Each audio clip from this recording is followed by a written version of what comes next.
ધોરણ 6 વિજ્ઞાન પ્રકરણ 2 આહારના ઘટકો કોમ્પોનન્ટ્સ ઓફ ફૂડ પ્રકરણ 1 માં આપણે એવા ખાદ્ય પદાર્થોની યાદી બનાવી હતી જેને આપણે ખાઈએ છીએ. ભારતના વિવિધ ભાગોમાં ખાવામાં આવતા ખાદ્ય પદાર્થો વિશે પણ આપણે ઓળખ મેળવી હતી તથા તેને નકશામાં અંકિત કર્યા હતા. ખોરાકમાં રોટલી, દાળ અને રીંગણનું શાક હોઈ શકે છે. આ ઉપરાંત ભાત, સંભાર તથા ભીંડા હોઈ શકે છે. તેનાથી વિશેષ અન્ય ભોજનમાં ઇડલી, માછલી તથા શાકભાજી હોઈ શકે છે. પ્રવૃત્તિ 1. ખરેખર આપણા આહારમાં અનાજની બનેલી ઓછામાં ઓછી એક વસ્તુ તો હોય છે. બીજા ખાદ્ય પદાર્થોમાં દાળ અથવા માંસની કોઈ વાનગી તથા શાકભાજી હોઈ શકે છે. તેમાં દહીં, છાશ તથા અથાણું પણ સામેલ થઈ શકે છે. વિવિધ ક્ષેત્રોના આહારના કેટલાક ઉદાહરણો કોષ્ટક 2.1 માં આપવામાં આવ્યા છે. પ્રકરણ 1 માં દર્શાવેલ પ્રવૃત્તિ 2 માં તમે દર્શાવેલ ખોરાકને પસંદ કરી આ યાદીમાં કેટલાક અન્ય ખોરાકને ઉમેરો તથા તેની કોષ્ટક 2.1 મુજબ યાદી બનાવો. ક્યારેક આપણે આપણા ભોજનમાં વિવિધ પ્રકારનો ખોરાક લઈ શકતા નથી. જ્યારે આપણે પ્રવાસ પર નીકળ્યા હોઈએ ત્યારે આપણે તે જ ખાઈ લઈએ છીએ જે રસ્તામાં ઉપલબ્ધ હોય. આપણામાંથી કેટલાક માટે તે શક્ય નથી હોતું કે તે આ બધા ખોરાકની વાનગી પ્રત્યેક સમયે ખાઈ શકે. આહારમાં વિવિધ ખાદ્ય પદાર્થોના આ પ્રકારના વર્ગીકરણનું કોઈ કારણ હોવું જોઈએ. શું તમે માનો છો કે આપણા શરીરને વિશિષ્ટ ઉદ્દેશ માટે વિવિધ પ્રકારના ભોજનની આવશ્યકતા હોય છે? વિભિન્ન પ્રકારના ખાદ્ય પદાર્થોમાં શું હોય છે? What do different food items contain? આપણે જાણીએ છીએ કે દરેક ખોરાકની વાનગી એક અથવા વધારે પ્રકારની સામગ્રી ઘટકોથી બને છે કે જે આપણને વનસ્પતિ અથવા પ્રાણીઓમાંથી મળે છે. આપણા આહારમાં શરીર માટે જરૂરી કેટલાક આવશ્યક ઘટકો હોય છે જેને પોષક દ્રવ્યો કહે છે. આપણા આહારના મુખ્ય પોષક દ્રવ્યો કાર્બોદિત, પ્રોટીન, ચરબી, વિટામિન તથા ખનિજ ક્ષારો છે. આ ઉપરાંત આહારમાં પાચક રેસાઓ તથા પાણી પણ સામેલ છે જેની આપણા શરીરને આવશ્યકતા છે. શું બધા ખાદ્ય પદાર્થોમાં આ બધા પોષક દ્રવ્યો ધરાવે છે? કેટલીક સામાન્ય પદ્ધતિ દ્વારા આપણે તે જાણી શકીએ છીએ કે કાચી સામગ્રી તથા રાંધેલા ખોરાકમાં એક અથવા વધારે પોષક દ્રવ્યો હાજર હોય છે. કાર્બોદિત, પ્રોટીન તથા ચરબીના પરીક્ષણ અન્ય પોષક દ્રવ્યોના પરીક્ષણની સરખામણીમાં સરળ છે. ચાલો આપણે આ પરીક્ષણોને કરીને તારણને કોષ્ટક 2.2 માં લખીએ. આ પરીક્ષણોને કરવા માટે તમે આયોડીન, કોપર સલ્ફેટ તથા કોસ્ટિક સોડાના દ્રાવણોની જરૂર પડશે. તમને કેટલીક ટેસ્ટ ટ્યુબ, કસનળી તથા ડ્રોપરની પણ જરૂરિયાત પડશે. આ પરીક્ષણ રાંધેલા ખોરાક તથા કાચી સામગ્રી પર કરો. આ પરીક્ષણોથી મળેલ તારણોને કોષ્ટક 2.2 માં લખી શકો છો. આ કોષ્ટકમાં કેટલીક ખાદ્ય સામગ્રી દર્શાવવામાં આવેલ છે. તમારું પરીક્ષણ તેની ઉપર અથવા અન્ય હાજર ખાદ્ય પદાર્થ પર કરી શકો છો. આ પરીક્ષણો સાવધાનીપૂર્વક કરો તથા કોઈ પણ રસાયણને ખાવાનો અથવા ચાખવાનો પ્રયાસ કરશો નહીં. જો જરૂરી દ્રાવણ તૈયાર સ્વરૂપે ન હોય તો તમારા શિક્ષક તેને અહીં દર્શાવ્યા મુજબ તૈયાર કરી શકે છે. ચાલો વિવિધ ખાદ્ય પદાર્થોનું પરીક્ષણ કરીને જોઈએ કે તેમાં કાર્બોદિત હાજર છે કે નહીં. કાર્બોદિત ઘણા પ્રકારના હોય છે. આપણા ભોજનમાં જોવા મળતા કાર્બોદિત સ્ટાર્ચ તથા શર્કરાના સ્વરૂપમાં હોય છે. જો કોઈ ખાદ્ય પદાર્થમાં સ્ટાર્ચ હોય તો આપણે તેનું સરળતાથી પરીક્ષણ કરી શકીએ છીએ.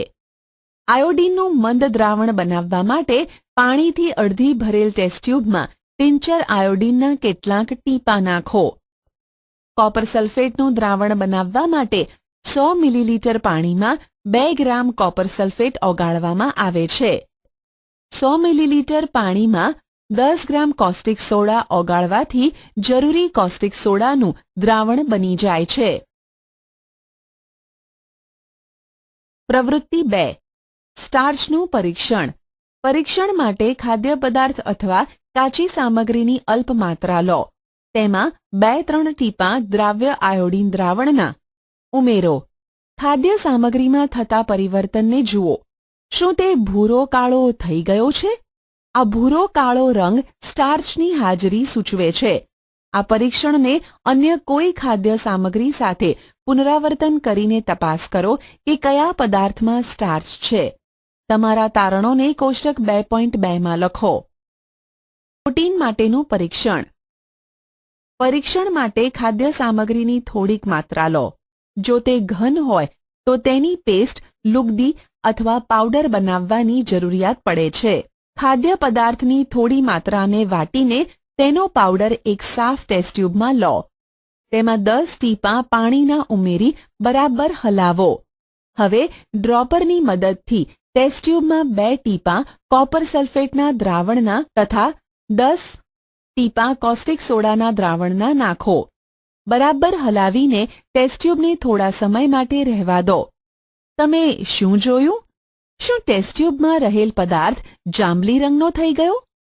જાંબલી રંગ ખાદ્ય પદાર્થમાં પ્રોટીનની હાજરી દર્શાવે છે.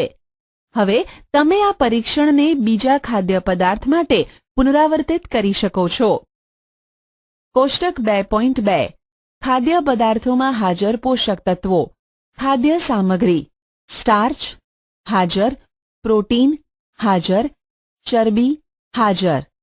કાચા બટાકા હા, દૂધ હા, મગફળી હા, ચોખાનો લોટ, રાંધેલ ચોખા, સૂકું નાળિયેર, ચણાનો લોટ, રાંધેલ દાળ, કોઈપણ શાકભાજીનો ટુકડો, કોઈપણ ફળનો ટુકડો, બાફેલ ઈંડું, સફેદ ભાગ. ચરબી માટેનું પરીક્ષણ. ખાદ્ય સામગ્રીની અલ્પ માત્રા લો. તેને કાગળમાં વીંટીને છૂંદો. ધ્યાન રાખો કે કાગળ ફાટી જાય નહીં. હવે કાગળને ખોલીને સીધો કરો તથા ધ્યાનપૂર્વક જુઓ. શું તેના પર તૈલી ડાઘા કે ધબ્બા છે? કાગળને પ્રકાશની સામે લાવો. શું તમને ધબ્બામાંથી પસાર થઈને આવતો ધૂંધળો પ્રકાશ દેખાય છે?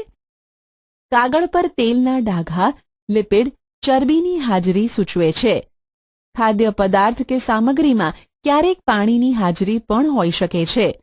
આ સ્થિતિમાં આ પદાર્થોને કાગળ પર ધીમે ધીમે ઘસો તથા થોડા સમય માટે કાગળને સૂકવી દો. તેથી જો ખાદ્ય પદાર્થમાં પાણી હોય તો તે સુકાઈ જાય. ત્યારબાદ કાગળ પર તેલના ડાઘા ઉપસ્થિત ન હોય તો તે ખ્યાલ આવે છે કે ખાદ્ય પદાર્થમાં ચરબી ગેરહાજર છે. આ પરીક્ષણ શું દર્શાવે છે? શું ચરબી, પ્રોટીન તથા સ્ટાર્ચ એ બધા ખાદ્ય પદાર્થોમાં હાજર છે જેનું તમે પરીક્ષણ કર્યું છે? શું કોઈ એક ખાદ્ય પદાર્થમાં એક કરતાં વધુ પોષક દ્રવ્યો હાજર હોય છે? શું તમને કોઈ એવો ખાદ્ય પદાર્થ મળ્યો કે જેમાં આમાંથી કોઈ પણ પોષક દ્રવ્ય હાજર ન હોય? આપણે 3 પોષક દ્રવ્યો કાર્બોદિત, પ્રોટીન તથા ચરબી માટે ખાદ્ય પદાર્થોનું પરીક્ષણ કર્યું. વિટામિન તથા ખનિજ ક્ષાર જેવા અન્ય પોષક દ્રવ્યો પણ આપણા વિભિન્ન ખાદ્ય પદાર્થોમાં હાજર હોય છે. આ બધા પોષક દ્રવ્યોની આપણને શા માટે આવશ્યકતા રહેલી છે? વિવિધ પોષક દ્રવ્યો આપણા શરીર માટે શું કાર્ય કરે છે? What do various nutrients do for our body? કાર્બોદિત મુખ્યત્વે આપણા શરીરને શક્તિ પ્રદાન કરે છે. ચરબીથી પણ શક્તિ કે ઊર્જા પ્રાપ્ત થાય છે. વાસ્તવિકતા એ છે કે સમાન જથ્થાના કાર્બોદિતની સરખામણીમાં ચરબીમાંથી વધુ ઊર્જા પ્રાપ્ત થાય છે. ચરબી અને કાર્બોદિત યુક્ત ખોરાકને ઊર્જા આપવાવાળા ખોરાક પણ કહે છે. પ્રોટીનની આવશ્યકતા શરીરની વૃદ્ધિ તથા સમારકામ માટે હોય છે. પ્રોટીનયુક્ત ખોરાકને શરીરવર્ધક ખોરાક પણ કહે છે. વિટામિન શરીરને રોગોથી રક્ષણ આપે છે. વિટામિન આપણી આંખ, હાડકાઓ, દાંત અને પેઢાઓને સ્વસ્થ રાખવામાં મદદ કરે છે. વિટામિન ઘણા પ્રકારના હોય છે, જેને અલગ અલગ નામથી ઓળખવામાં આવે છે. તેમાંથી કેટલાક vitamin A, vitamin C, vitamin D, vitamin E અને વિટામિન કેના નામથી ઓળખવામાં આવે છે. આ ઉપરાંત વિટામિનનો એક સમૂહ છે જેને વિટામિન બી કોમ્પ્લેક્સ કહે છે. આપણા શરીરને વિટામિનોની અલ્પ માત્રામાં આવશ્યકતા રહેલી હોય છે. વિટામિન એ આંખો તથા ત્વચાને તંદુરસ્ત રાખે છે. વિટામિન સી ઘણા બધા રોગોની સામે લડત આપવામાં મદદ કરે છે. વિટામિન ડી આપણા હાડકાં તથા દાંત માટે કેલ્શિયમનો ઉપયોગ કરવામાં આપણા શરીરની મદદ કરે છે. વિવિધ વિટામિનથી ભરપૂર ખોરાક આકૃતિ 2.6 થી આકૃતિ 2.9માં દર્શાવેલ છે. આપણું શરીર પણ સૂર્યના પ્રકાશની હાજરીમાં વિટામિન ડી બનાવે છે. આપણા શરીરને ખનિજ ક્ષારોની અલ્પ માત્રામાં આવશ્યકતા હોય છે. શરીરના યોગ્ય વિકાસ તથા સારા સ્વાસ્થ્ય માટે પ્રત્યેક ખનિજ ક્ષાર આવશ્યક છે. વિવિધ ખનિજ ક્ષારોના કેટલાક સ્ત્રોતો આકૃતિ 2.10માં દર્શાવેલ છે. મુખ્યત્વે ખાદ્ય પદાર્થોમાં 1 થી વધુ પોષક દ્રવ્યો હોય છે. તમે પણ કોષ્ટક 2.2માં તારણોને લગતા સમયે આ બાબત પર અવશ્ય ધ્યાન આપ્યું હશે.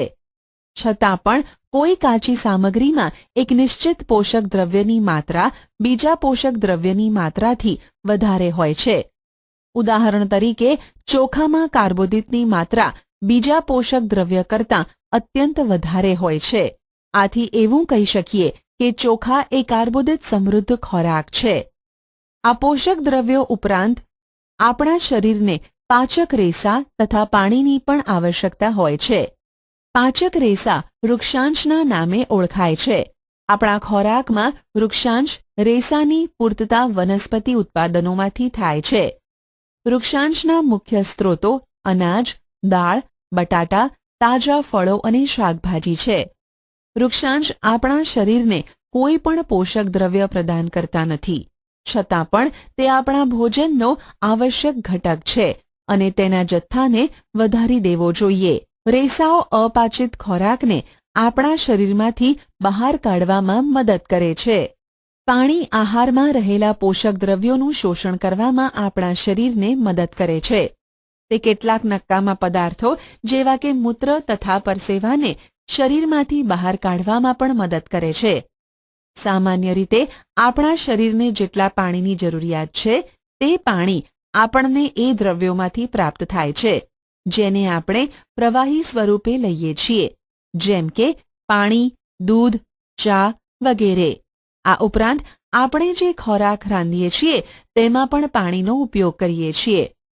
ચાલો જોઈએ કે કોઈ અન્ય સ્ત્રોત આપણા શરીરને પાણી પ્રદાન કરે છે કે નહીં. પ્રવૃત્તિ 3. એક ટામેટું અથવા લીંબુ જેવું કોઈ ફળ લઈ તેને નાના નાના ટુકડામાં કાપી નાખો. શું આવું કરતી વખતે તમારા હાથ ભીના થાય છે? જ્યારે પણ તમારા ઘરમાં ફળ અથવા શાકભાજીને કાપવા, છોલવા તથા પીસવામાં આવે ત્યારે ધ્યાનપૂર્વક તેનું નિરીક્ષણ કરો. શું તમને એવા તાજા ફળ કે શાકભાજી વિશે ખ્યાલ છે કે જેમાં પાણીની માત્રા નથી હોતી? આપણે જોઈએ છીએ કે કેટલાક ખાદ્ય પદાર્થમાં પાણી હોય છે. કેટલાક અંશે આપણા શરીરની પાણીની જરૂરિયાત આવા જ પાણીથી પૂર્ણ થઈ જાય છે. આ ઉપરાંત કેટલાક ખાદ્ય પદાર્થોને રાંધતી વખતે પણ તેમાં પાણી નાખીએ છીએ. સમતોલ આહાર, બેલેન્સ્ડ ડાયટ. સામાન્ય રીતે સમગ્ર દિવસ દરમિયાન આપણે જે પણ ખાઈએ છીએ તેને આહાર કહેવાય છે. આપણા શરીરની વૃદ્ધિ અને સારા સ્વાસ્થ્યને બનાવી રાખવા માટે આપણા આહારમાં એ બધા જ પોષક દ્રવ્યો આવશ્યક માત્રામાં હોવા જોઈએ જેની આપણા શરીરને આવશ્યકતા છે. કોઈ પણ પોષક દ્રવ્ય જરૂરિયાતથી વધારે ન હોવું જોઈએ કે ઓછું ન હોવું જોઈએ. આપણા આહારમાં પર્યાપ્ત માત્રામાં રેસાઓ તથા પાણી પણ હોવા જોઈએ. આ પ્રકારના આહારને સમતોલ આહાર કહે છે. શું તમે વિચારો છો કે પ્રત્યેક વય જૂથના માણસોને એક જ પ્રકારના આહારની આવશ્યકતા હોય છે? શું તમે એવું પણ વિચારો છો કે આપણો સમતોલ આહાર આપણા શારીરિક કાર્ય પર આધાર રાખે છે? એક અઠવાડિયા સુધી તમે જે પણ ખાઓ છો તેનો એક ચાર્ટ તૈયાર કરો. તપાસ કરો કે પ્રતિદિન તમે જે ખાવ છો તેમાં બધા પોષક દ્રવ્યો હાજર છે. કઠોળ, મગફળી, સોયાબીન, અંકુરિત બીજ, મગ અથવા ચણા, આથવણવાળો ખોરાક, સાઉથ ઇન્ડિયન ખોરાક જેમ કે ઇડલી, લોટનું મિશ્રણ, મકાઈની રોટલી, થેપલા, અનાજ કે દાણાના બનેલ, કેળા, પાલક, દાળિયા, ગોળ, શાકભાજી અને આવા પ્રકારના અન્ય ખોરાક ઘણા બધા પોષક દ્રવ્યો ઉપલબ્ધ કરાવે છે.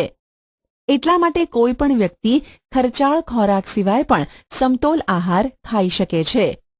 યોગ્ય પ્રકારનો આહાર લેવો એ જ માત્ર જરૂરી નથી, પરંતુ તેને યોગ્ય રીતે રાંધેલો હોવો પણ જરૂરી છે, જેથી તેના પોષક તત્વો નષ્ટ ન થાય. શું તમે જાણો છો કે ખોરાક રાંધવાથી કેટલાક પોષક તત્વો નષ્ટ થઈ જાય છે?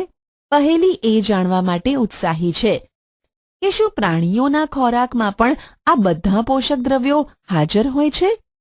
શું પ્રાણીઓને પણ સમતોલ આહારની આવશ્યકતા રહેલી છે? શાકભાજી તથા ફળોને જો છાલ ઉતારીને કે કાપીને ધોવામાં આવે તો શક્ય છે કે તેમાંથી કેટલાક વિટામિન નષ્ટ કે દૂર થઈ જાય.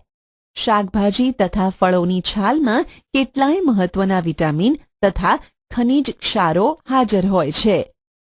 ચોખા તથા દાળને વારંવાર ધોવાથી તેમાં રહેલ વિટામિન તથા કેટલાક ખનિજ ક્ષાર દૂર થઈ જાય છે. આપણે જાણીએ છીએ કે રાંધવાથી ખોરાકનો સ્વાદ વધી જાય છે તથા તેને પચાવવામાં સરળતા રહે છે. તેની સાથે સાથે રાંધવાથી કેટલાક પોષક તત્વોને નુકસાન પણ પહોંચે છે. જો ખોરાક રાંધવામાં વધારે પાણી ઉપયોગમાં લેવામાં આવે તથા ત્યારબાદ તે પાણીને ફેંકી દેવામાં આવે તો તે પાણીમાં કેટલાય મહત્વના પ્રોટીન અને ખનિજ ક્ષાર દૂર થાય છે.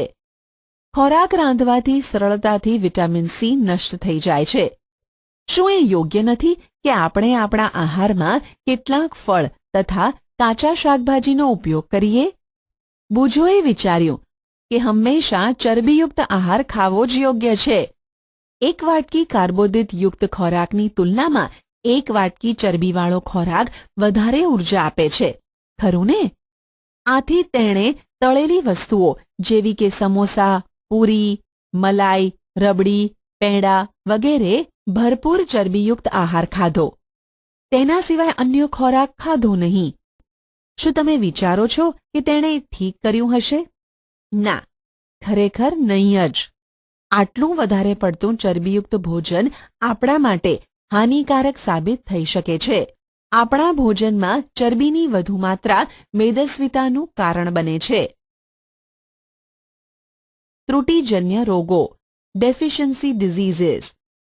વ્યક્તિ પોષણ માટે પર્યાપ્ત ભોજન લઈ રહ્યો છે, પરંતુ ક્યારેક તેના ખોરાકમાં કોઈ ચોક્કસ પોષક દ્રવ્યની ત્રુટિ, ઉણપ હોય છે.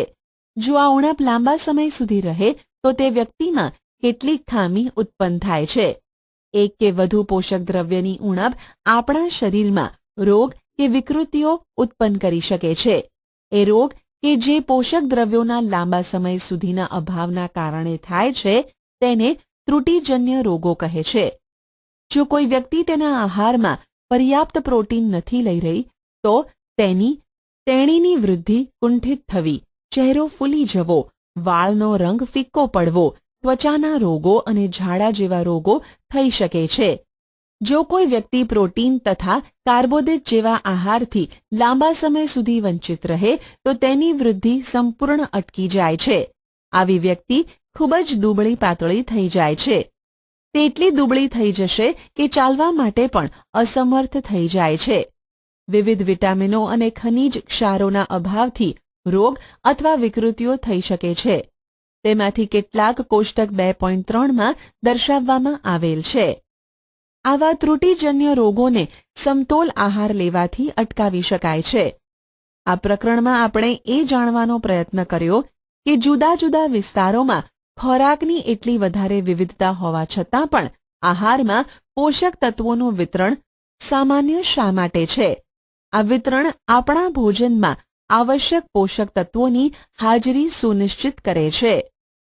વિટામિન અને ખનિજ ક્ષારોના ઉણપના કારણે થતા કેટલાક રોગો. વિકૃતિ. વિટામિન, ખનિજ, ત્રુટિજન્ય રોગ, વિકૃતિ. ચિહ્નો. વિટામિન એ, દ્રષ્ટિહીનતા, રતાંધળાપણું. નબળી દ્રષ્ટિ, રાત્રે ઓછું દેખાવું, ક્યારેક સંપૂર્ણપણે દેખાતું બંધ થઈ જવું. વિટામિન B1, બેરી, નબળા સ્નાયુઓ તથા કામ કરવા માટે ઓછી શક્તિ. વિટામિન સી, સ્કર્વી, પેઢામાંથી લોહી નીકળવું, ઘામાં રૂજ આવવા માટે વધુ સમય લાગે. વિટામિન ડી, રિકેટ્સ, સુક્તાન, હાડકાંઓનું નાજુક બનીને વળી જવું. કેલ્શિયમ, હાડકાં અને દાંતનો કહેવાટ, નબળા હાડકાં અને દાંતમાં સડો થવો.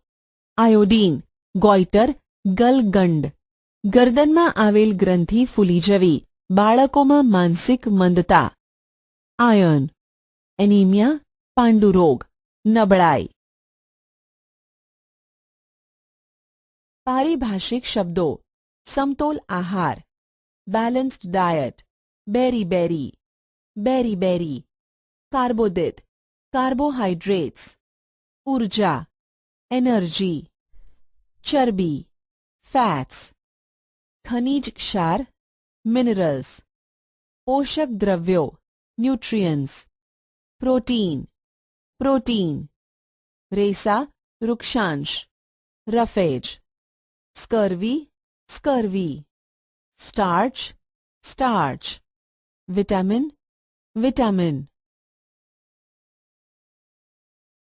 આશા છે કે તમને આ ઈ લર્નિંગ મોડ્યુલમાં મજા આવી હશે.